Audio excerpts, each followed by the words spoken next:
What's good, John? What? Oh, hey. Oh no, I was just looking at this like random vegetables, like what is it, zucchini? They won't take me on my element. Nah, take me on my element. What's good? What you doing out here? Oh, well, just chilling, getting some air, Okay. Getting ready to go for a walk, but I guess you can join me. Okay. Yeah. What's one word to describe yourself, Mr. Jahan Jones? One word to describe Jahan Jones. Man, I'm just this funny guy. I'm actor, comedian, influencer. I said more than one word. Jeez. Wow. So I guess I just gotta pick one. Innovative. What's one thing that's unique to your hometown, Maryland? One thing that's unique to my hometown, Maryland, that everybody would know, mumbo sauce. Hey.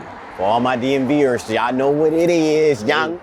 Hey. You know what it is, young? Hey, I know about that mumbo sauce. Oh, well, it may not be that unique because you should know, but I guess, yeah. They actually had a restaurant out here, America's Best Wings. Oh, yeah, I heard about that. Yeah, but, the thing about mumbo sauce is not about the wings, it's about the sauce. That sauce. You know what I mean? So the wings could be horrible. As long as that mumbo sauce is cracking, then we good. Yeah, okay, so speaking of back home, the DMV area, what was it like working on The Wire, the TV show? Man, what was it like working on The Wire? The Wire was an amazing experience. It actually was my first professional acting gig. I did background on season 3 where I had my afro and everything. I didn't say anything, but I did background on there. The next time I was on The Wire was season 5 and I had a speaking role, which got me my first professional speaking role on HBO, got me qualified for the union SAG, and that's when I took my journey out to LA to take it to the next level. Yeah, you had them braids in that one. I remember seeing you in that one. Yeah, man, I had the braids, I had the B2K lineup, I had the Omarion. You know what I'm saying? I was doing my thing. Yeah. That's what's up. 2-strand twist. Okay, tell us about your experience working with Kevin Hart. My experience working with Kevin Hart was dope. Kevin is one of the funniest and hottest comedians out in the world, and being able to have the opportunity. How it actually happened, he was creating his platform LOL, and he was looking for a bunch of creators to come about to be on his platform, and I was one of the creators that was lucky enough to be selected. But very humble guy. Kevin pitched to us why we should be on his network, not saying that we should be lucky to be on his network. He said, I need y'all, just like we need him. So it was a great experience. I even got him to agree to be in my 1 million follower video. When I gained 1 million followers, I was like, yeah, I'm gonna go all out. I'm gonna have a parade. I'm gonna have a horse. And I'm gonna put Kevin Hart in it and a bunch of influencers that's famous. It happened. It was dope. And it's crazy because more people, when I did it, was more excited about the horse. They were Kevin Hart. Now, how did you get a horse? Not like, how did you get one of the biggest black comedians in the world, but how did you get this horse? Yeah, that's funny. So it was a great experience. That's dope. Okay, college or skip school? College or skip school? College or skip school? Yep. Man, I believe knowledge is key. I feel like it's a trick question that's gonna come up later on and try to get me canceled. Thank you. I think knowledge is key. However you get knowledge, go get it. It could be YouTube University. Do I agree with education being so expensive to where you're paying for it until you're like 40? Not necessarily, but that's the way things are programmed. But knowledge is key. Facts. Describe some of the early days of Vine. Take us back to those days. I ain't gonna do it. No, Vine came at a time that I would think is very instrumental to where social media has come to and the influencer that it created. There was no influencer until Vine came about. You had a couple influencers, creators on YouTube, but how it is now, it definitely came from Vine. At the time, I was doing a lot of acting, and and some TV projects, some film projects, doing theater. So I didn't jump on Vine immediately.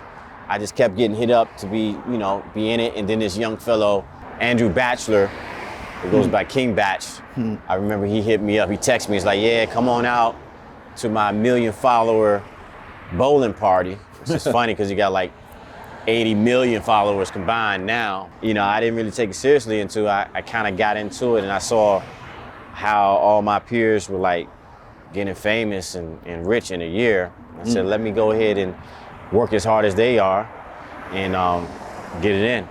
So Vine definitely changed the game. Vine, I feel like for social media and the internet, is like rap. When rap came out, like, oh man, this ain't gonna be nothing. And then it became something. And I believe that social media is not done evolving from where it is right now. Oh yeah. Yeah. Yeah, one of them early creators. Yeah, man, you know what I'm saying? I consider myself the second wave. Second wave. Second okay. wave, second gen of, I was like the mutant version, you know what I mean? the evolved version. I was an actor, comedian, and influencer. You know, I feel like most of them, were influencers first and then evolved to social media. But I said, let me go ahead and get in this game too. Yes, sir. Yes, sir.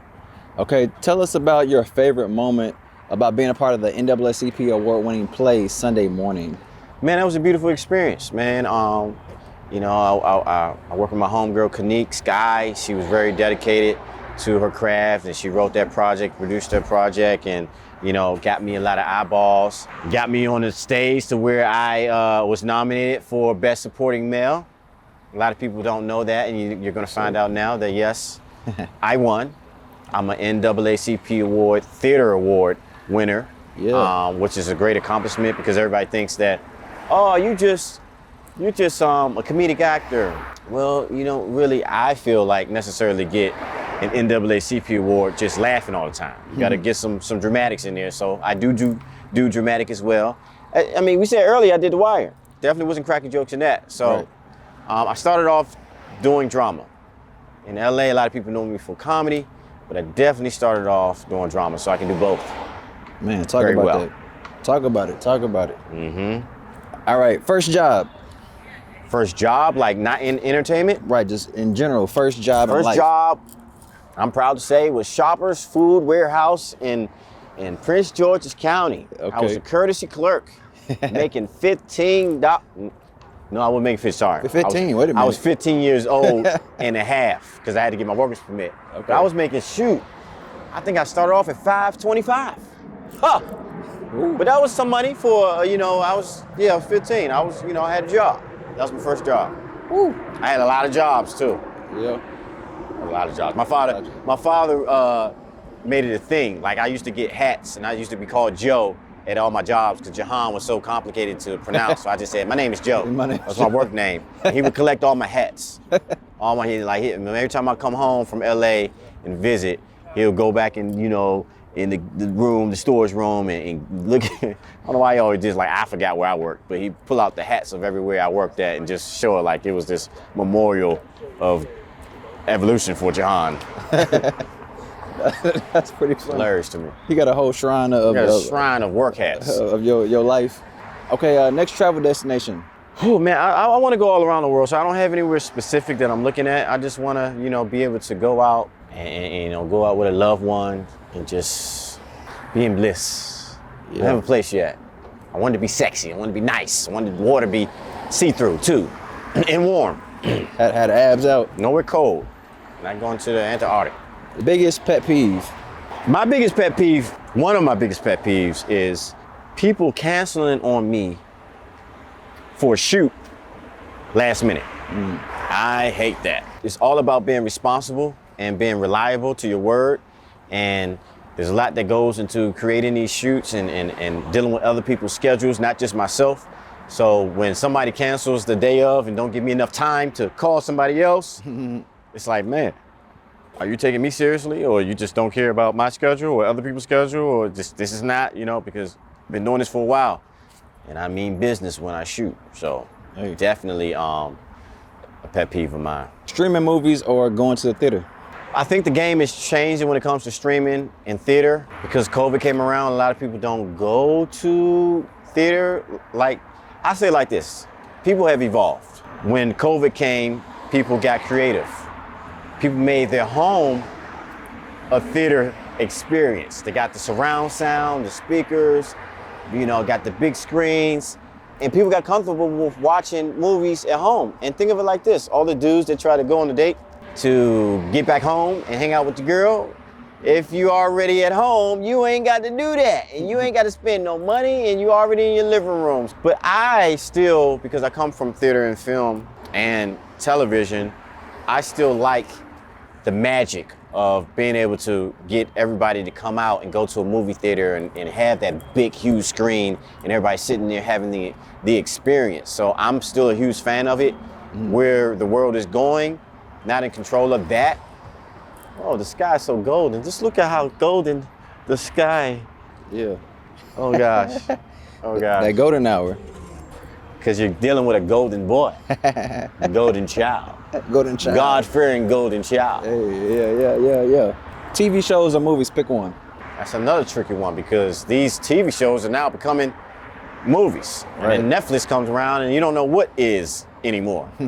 Like Stranger Things. Yeah. Love the show. Man, some of them episodes for 2 hours. Right. And this is episodic.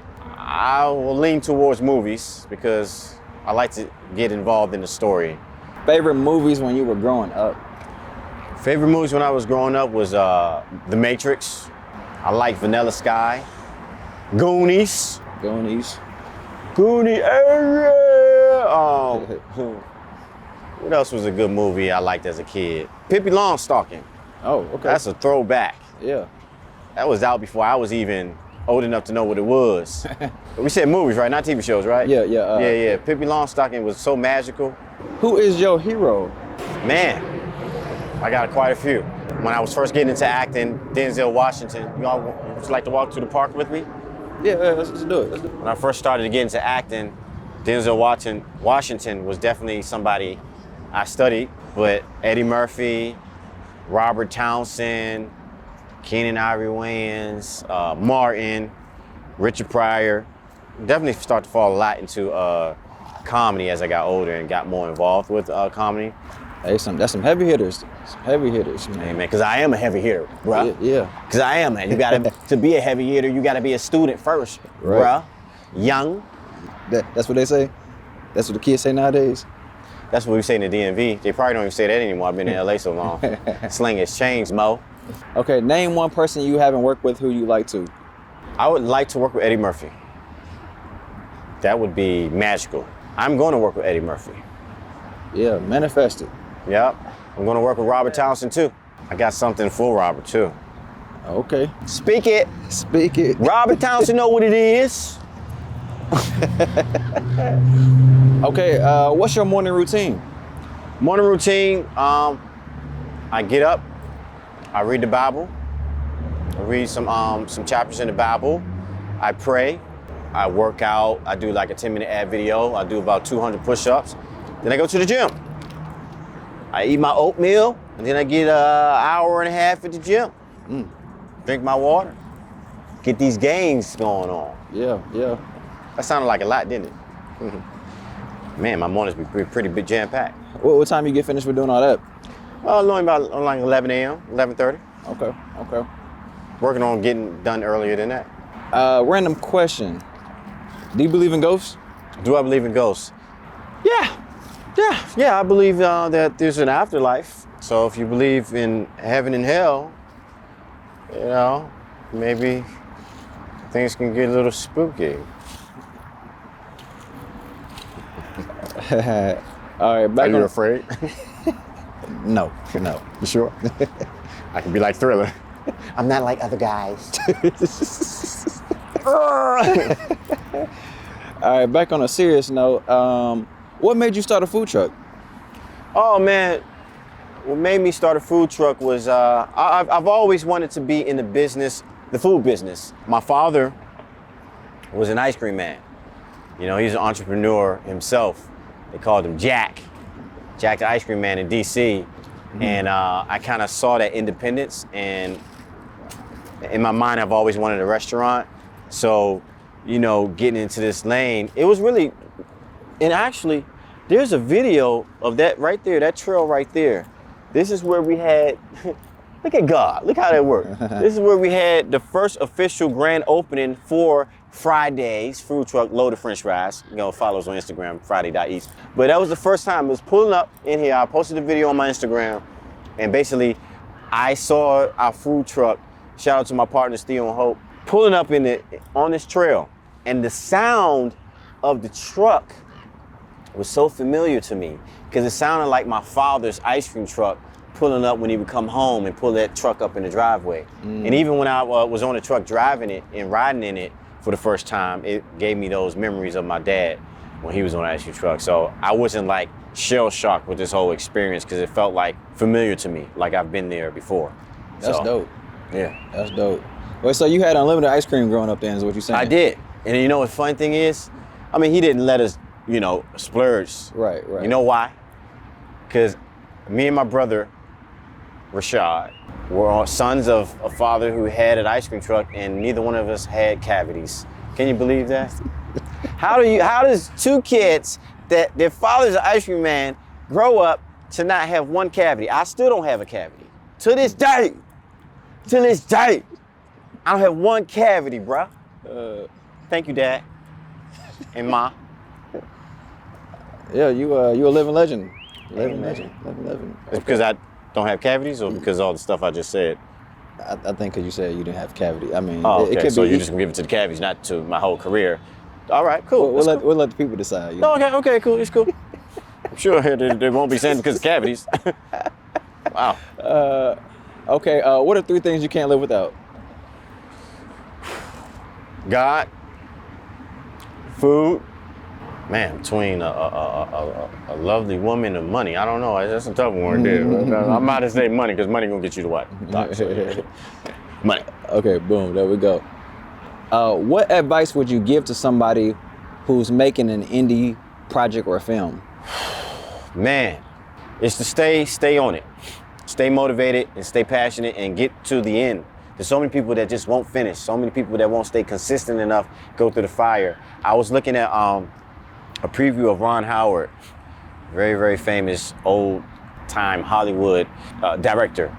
He was doing a masterclass preview, and he said basically, man, filmmaking is not about making the movie that you first envisioned. You're never going to make a movie and it happened and it panned out exactly how you thought it was going to pan out. He said, you're going to spend more time putting out fires trying to finish the movie than you are actually shooting the movie how you expected it to happen. That is very true from all my experiences of especially when it comes down to getting like a semi-bigger production. My series on YouTube, from Killer Bay or You Hitting That, even when we shot the movie You Married That, definitely was. There's a special on Netflix that talks about how movies or how we made it, our movies or something like that. Or if you look at a lot of documentaries, Martin talks about how he did Thin Line Between Love and Hate and it almost killed him. Or Robert Townsend said, like, that's one of the most stressful things I did in my life. Like, now I understand as being a filmmaker, yeah, it's hard. It's hard. Not to discourage you, because once you have a finished product, it's golden. And when you find out whatever that name is, I'm sorry I don't have the name on Netflix, but it's definitely a cool documentary on making all the Hollywood films. They talk about Jurassic Park, Coming to America, Edward Scissorhands, Alien. I think it's Movies That Made Us or something. Movies that made us. Yeah. Look at that. You would be surprised. These legendary box office killers, there's not one of those movies that didn't have something that was stressful. Very stressful, not just regular stressful. Stressful, like how are we gonna do this? Right. It came from time, budgets, people not getting along on sets. I didn't even know Eddie Murphy got in a fight with the director on there. Like, it's crazy, Yeah. So that just goes to show you, this is just a movie making business. I don't know if it's cabin fever or just people coming together or just obstacles of making a movie, but you're gonna get into some trials and tribulations. What's a question you get asked all the time but wish you didn't? I know a question that's annoying. When you gonna do a big time movie with all these super celebrities and stuff? When it comes, I guess I'm working towards it. Y'all see me working, so I guess people see what you're doing and they project what they believe should be happening in your life. So sometimes they just don't know, and they assume that you should be doing it already, not knowing how hard it is in Hollywood. That's why we're creating, because the game is changing, because it's not about getting called for an audition and not like it used to be. Right. Now it's about creating your own opportunity. Coming down here, the last couple questions. What's one piece of advice you would give to someone who wants to be an influencer? One word of advice If you want to be an influencer, consistency. That's it. That's it. Do you have any upcoming projects or adventures that you can share with us that we should be on the lookout for? Well, yeah, a movie, You Married That, starring myself, Audrey Kincaid, April Jones, Lisa Ray, list goes on, Michael Collier, G. Wayne, Hess Wesley, Big John, everybody's in there. Put everybody in it, Deshae. That's coming out soon, getting close to deal on that. My movie, The Juice, about Jerry curls. I'll show you a quick little picture. Yeah, that's Juicy Larry. Yeah, I keep him as a screensaver. I shot a proof of concept for this about 4 or 5 years ago to remind me that I can't take him off my phone. Juicy Larry looks at me every day until I get it done, so we're getting really close. I'm about to close the deal on that, and we're gonna shoot that movie. I got a superhero thing coming up that's gonna be major. I've been in the gym getting ready for that. So that's coming up. I'm not gonna say the name, just know it's a superhero thing and it's a classic. Hey, you heard it here. All right, so where can people find you? Hey boy, it's your boy Jahan Jones on everything. Juhahn. I'm sure he's gonna put it down at the bottom, but that's on everything. YouTube, Facebook, Instagram, TikTok, everywhere. Hit up your boy, Twitter too. I bet, yeah. Okay, I'm about to get out of here. You can go ahead to find your cucumber wherever that was. Well, it's dark now. We done walked into the daggone sky. You just gonna leave like that? That's cool. All right, well, I see you. Make sure you tag me. Oh, you know I got you. No, you don't, because you just leaving me here, but it's cool. I'll see you later, bro. All right, man. I'll see you next time. It was good talking to you. Yeah.